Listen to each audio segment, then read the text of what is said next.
Hi, we're out here in Kensington Estates, which is kind of part of the Citrus Hills, but it has its own little community, and you don't have a lot of the same rules and regulations that you'd have in some of the more controlled areas of Citrus Hills. So that'll give you a good idea. But if you look down this road, there's just a few vacant lots around. Look at the house across the street, and one of the things I really want to point out is the large covered area for like an RV. We went by one over there. Some of those communities, you're not allowed to park your RV on your yard. You're not allowed to have your boat outside. This one, you have a little more freedom. You can do a little bit more. And this is the building lot.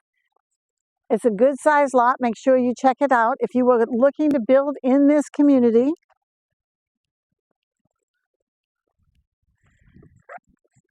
you have a mix of some of the larger trees and some scrub oaks, so you'd be doing some land clearing, but it looks like it's fairly level throughout, which is a good thing.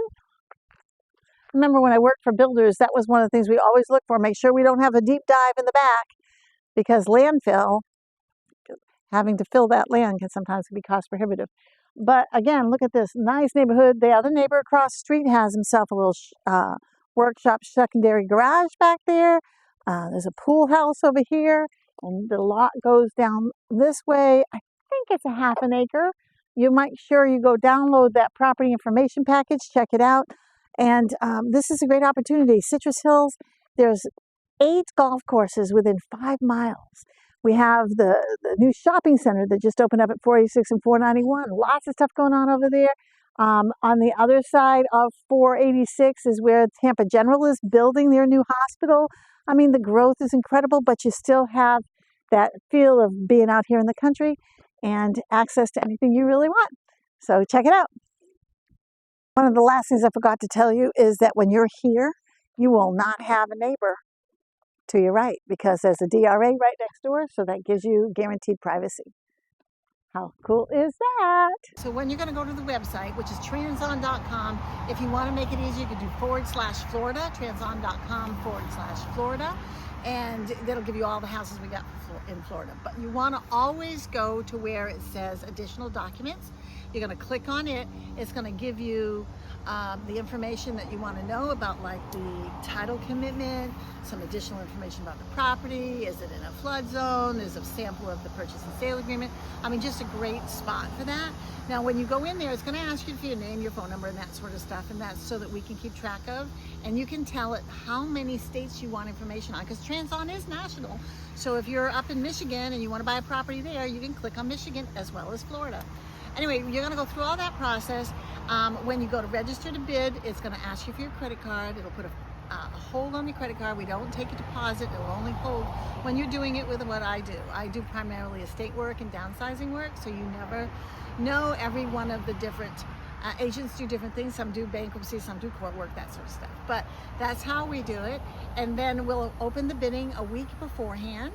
And I tell people to go in early when you you know you're going to get outbid, because I'm going to open it up so low.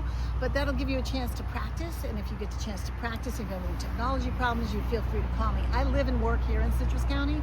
I'm very familiar with the area, always here to help you. And I always try to tell people that I'm selling the community as much as I'm selling the real estate, because man, I just love living here. Look at this, are we lucky?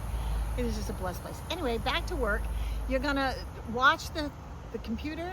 You can bid early. You'll be very transparent. You'll see the bids that are coming up.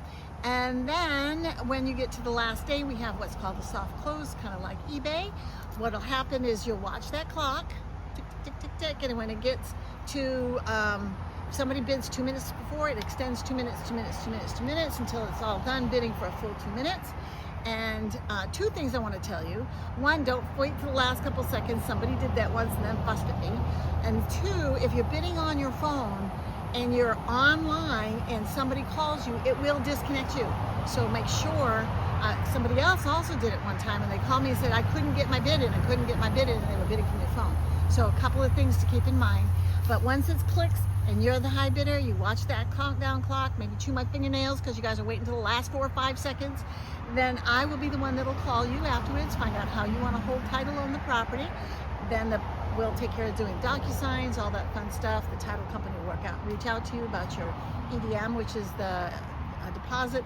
And remember, you're buying the cash closing on it before 30 days, non-contingent as is. But I'm right here, so if you have any questions, you want me to open the cabinet underneath the sink and show you it, we can FaceTime it. I'm here to help you. That's what I do. And happy bidding. I'm telling you, it is a fun way to real estate.